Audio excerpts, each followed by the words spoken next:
Hello everyone, and welcome to Crafting with Delonda. It's me again, Delonda, and thank you so much for joining me today. I am over here by my HTVRONT D1 DTF printer because according to my October calendar, we are supposed to be pressing fall tea towels.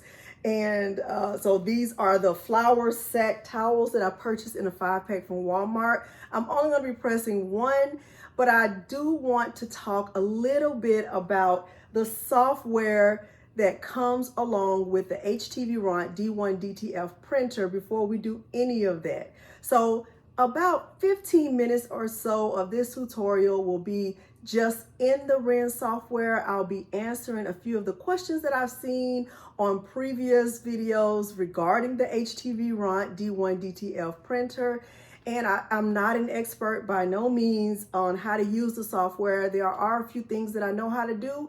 I want to show you those things. And then after I get my images printed, I will press one tea towel and I'll kind of talk with you about a few of the other things that I think it's important for you to know regarding this HTVRONT D1 DTF printer. If you find it helpful, please remember to like the video, subscribe to my channel, and turn on the bell for notifications because I do upload new content every single week.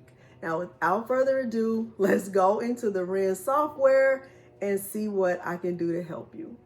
I am in the RIIN software, and there are a few things that I want to demonstrate how to do today.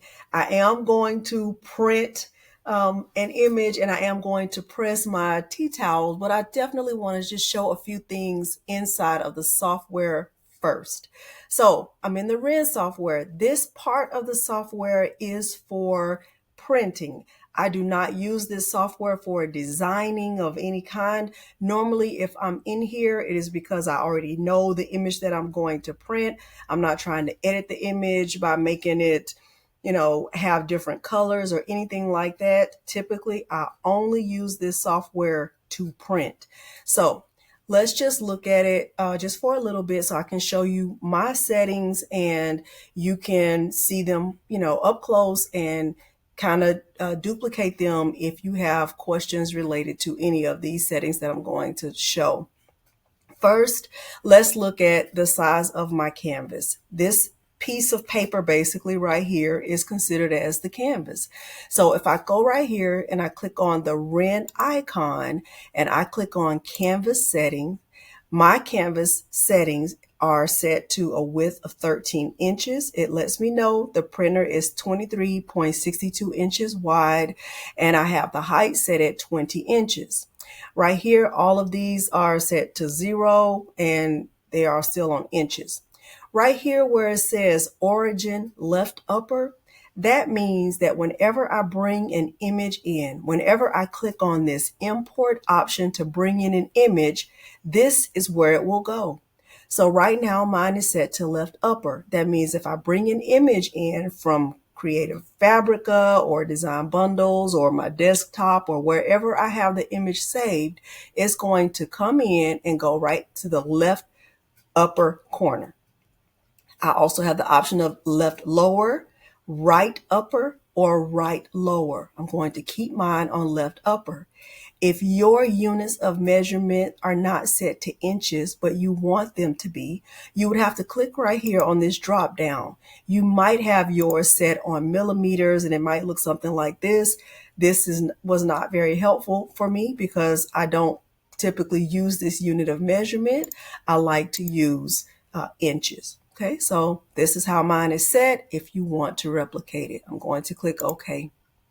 All right, next, let's just say I wanted to bring in an image. Let's say I went to the Creative Fabrica website and I found an image that I liked and I wanted to bring it in. I will go to the website, I would click download, I will let the image completely download, I would extract the image, and then I would click right here on import. When I click on import, let's go to my downloads and let's find an image that I've already downloaded before. So this is an image that I've used previously, just the girl who loves fall. I would click on it. I could see that it's a PNG file. I would click open. Now, right now, if you look at my settings, I have the option to bring it in at the original size. I have the option to bring it in at a custom width of 5 inches. I can change this to whatever I want as long as it does not exceed the maximum width allowed. So let's just say, for example, I wanted to bring this image in and I wanted it to be at, I don't know, 10.5 inches in width. I can click OK. And it's going to be in the upper left corner. There it is, in the upper left corner. Okay. Now, if I want to bring it over, I can bring it over here. I can do it. That looks just fine. Okay, so this is how you import an image. If I did not want to make any changes to this image and I was just ready to print this, I could just click on print and we would proceed. However, let's just say I want to make, the image bigger, or I want to crop out some of this empty space. Let's start with crop. If I click on the image and I want to kind of crop out some of the empty space, I can click right here on clipping image. If I click on clipping image, I can kind of bring this down and I can see that I'm getting rid of all of that empty space that I will be losing anyway on the side of my image. Okay, so I can click that and I can kind of bring this in also. Okay, so now there's that. Now here's my image. And if I was ready to print this, I could. If I didn't want to use this same piece of paper, I can right click and I can, let's click copy and let's go to new and let's just open a new page. We can bring it over here to paste it. Okay, so now that image with those pieces cut out, I have a nice size square with not a lot of empty space. It looks great. All right, so there's that. All right, let's continue to look at the image. Down here, I can see that my aspect ratio is locked. That means that whenever I try to make this image bigger, all of the proportions will be the same. They'll be equal. My image will not look distorted at all. I think that's great. I can click right here to kind of zoom in. Let's see. Okay, so this is how we zoom in on the image. If I want to kind of zoom out and click there, that's great. Now, if I want my proportions to be unlocked, if I click right here on aspect ratio, I can see that the lock is unlocked. And if I were to try to, let's click back here on select. If I wanted to try to make this wider, if I do this, my image will be distorted. Let me show you what I mean by that. See that? See how my image is distorted? Now I'm going to click undo. All right, so a lot of this stuff, if you are used to working with other software types, a lot of this stuff is pretty basic. It's pretty much similar to a lot of the other softwares. Now, a lot of this stuff up here, I don't know how to use some of the tools and the spot color and the other things. There are things that I don't know anything about, so I won't even pretend like I do. Okay, but if you look down here, if you wanted to rotate the image, you would click there. I want to click undo. If I want to rotate it to the right, I can click there. I can keep going all the way around. This is to flip the image, like same thing as mirroring the image.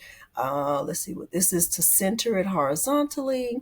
This is to center it vertically. I'm going to go to undo, just bring it back to where it was. Also, if I want to add text, now this is, once again, I do not do any designing here, but if I wanted to add text, I would click right here on the T and I would have to bring a box over here and I could just stretch the box out like this. Okay. And let's say I wanted it to say, Delonda loves fall. Delonda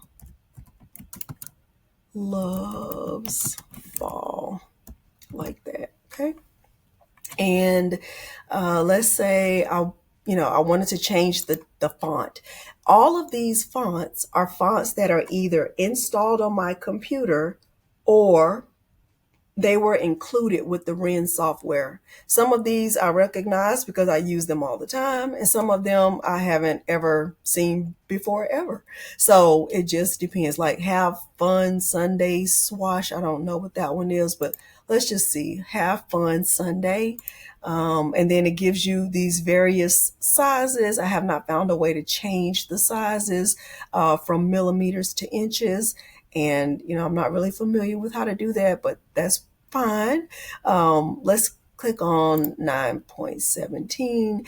And if I want to make the text bigger or smaller, this is how to change the color of the text. So if I wanted something, I don't know, green, let's see, or, blue, just depending on what you are interested in, I could click on OK, and I can click OK again, and let's see what my text will look like. Okay, it's really small, but if I click right here to stretch this, I can bring it, make it bigger. Oh, that's pretty. That's really pretty. It's not bold enough, and it's not locked. Let me lock the proportions, and let me double click in there again. That's a pretty font, but it's just not not big enough, not bold enough. But let's see, Grand Royal. Let's see, and let's try to change that to, let's try this red here, and click OK. Let's click OK again. Okay. Oh, fancy. Okay, so that's how that works if you wanted to add text to something that already, doesn't have text. Now, I wouldn't want to add text to this because this image is nice to just stand alone. I wouldn't really need to do anything extra to it. All right, so hopefully that does help you a little bit with working with the software. Now, one question that I've seen come up several times in my comments under previous videos about this printer is, how do I fix it if there's too much white ink coming out? And my best response is to just give you the information that I have received from HTVRONT, because I have not experienced too much white ink being produced on my prints. So let's go to an image that they shared with me, and let me see if I can share that image with you. This is the image that HTVRONT shared with me. These are the settings you would need to change if you are experiencing too much white ink. Do not change spot color 2, only spot color 1. Change the percent to 0. Now remember, the RIIN software is for printing. In addition to the RIIN software, when you're working with the HTVRONT DTF printer, you also have to make sure that your Better Printer software is connected. As you can see, mine is not connected. I have my printer powered off because I'm recording over here and I want to make sure you can hear me clearly. I'm going to power it on, and you'll be able to see what my settings look like in case you are having any problems with your printer and you want to make sure that yours are looking like mine. Okay, so you can see now that my printer is powered on, the USB is connected. Each time I'm ready to print, I go right here to print set, and I click on that check option, and I'll check my nozzles. If the nozzles don't look right, I will clean them, and I'll just do that a couple of times and I don't have a problem. But this is what my settings look like, and hopefully this will help you in some way. Okay, so I'm going to go back to the RIIN software. I'm not printing this one today, but I am going to print another image. Now, the image that I'm printing for the towels, I don't want it to have a background, but it is an image that I downloaded from the Creative Fabrica website. I did remove the background. You can do the same thing by just going to remove.bg. I'm going to click import, and what I'm doing right now is bringing in the image that I'm planning to use. I'm going to resize it so that I can print enough of the image to completely cover my tea towel. And once I get the image prepared, I am going to have to unlock the proportions just to get the image big enough. But I'm going to go ahead and print 6 copies of this exact image. It's supposed to be a seamless pattern, but you'll see it didn't turn out that way. It's fine. I'll get these printed and I will meet you back on the camera.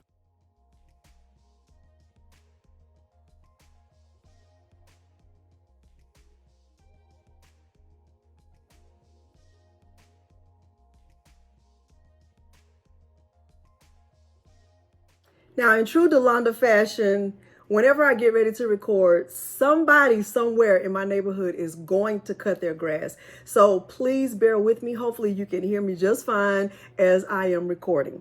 I am ready to press these transfers onto this flour sack towel. I printed 6 of these, and before I actually press them, I am going to cut away the excess. So just so I can have a, somewhat of a seamless pattern. But while I'm doing that, I will try to answer some of the questions that I've seen. One question that I've seen on my channel is regarding the software. I've seen people who've had a hard time downloading the software, the RIIN software, or even the Better Printer software. Please know that when you purchase this DTF printer, it will come with 1 USB dongle, and you will get instructions for downloading the other software from the HTVRONT website.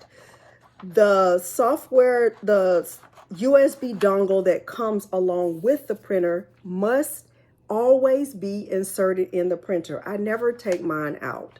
Okay, so just know that the dongle that comes with the printer needs to be inserted in the computer at all times.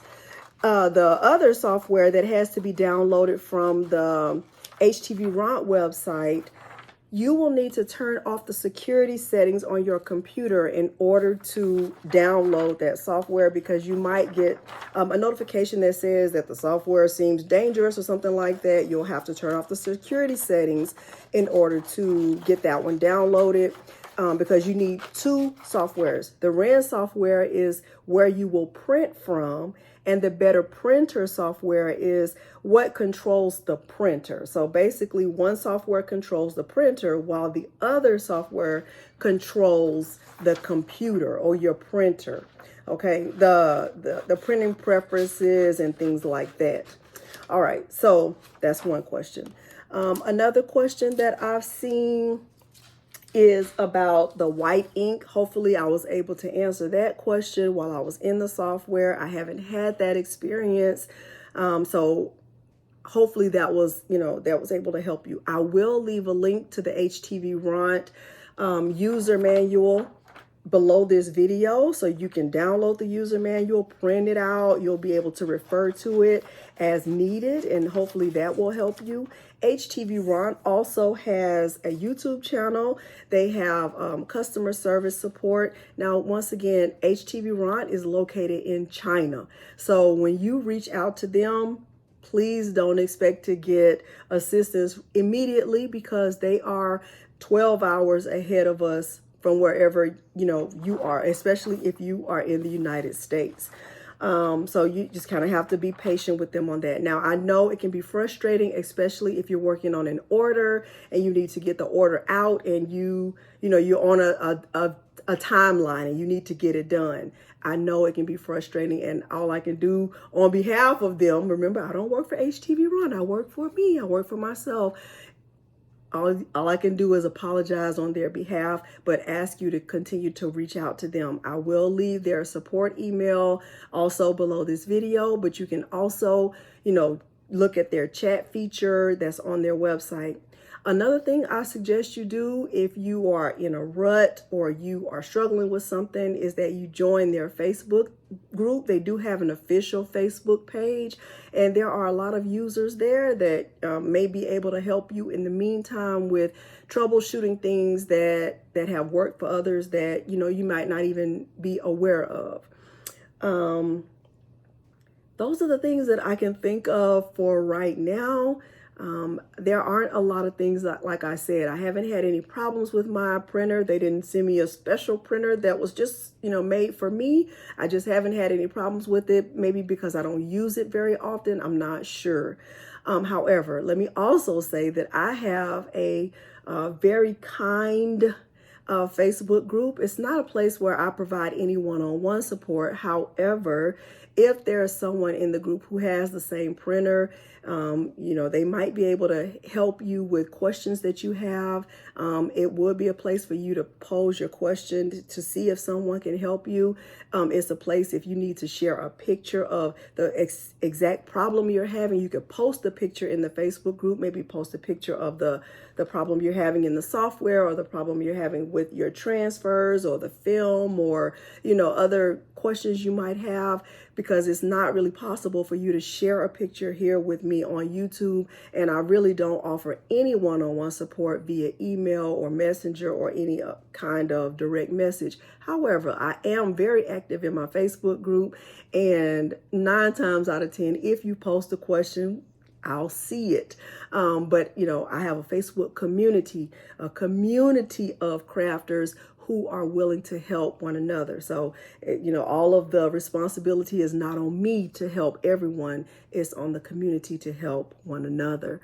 So let me go ahead and finish cutting away the excess from my transfers, and then we will get this towel pressed. Let me do that. So here's my finished tea towel, and it was supposed to be seamless, but I didn't do a good job on that. It is perfectly fine. I think it's still pretty enough. It has a fall pattern. I could have probably done better if I would have used my bigger heat press right there, but I wanted to stay consistent with the HTVRONT brand. Hopefully you did find this tutorial helpful. If you did, please remember to like the video, subscribe to my channel, and turn on the bell for notifications, because I do upload new content every single week. Thank you so much for joining me today, and thanks for watching.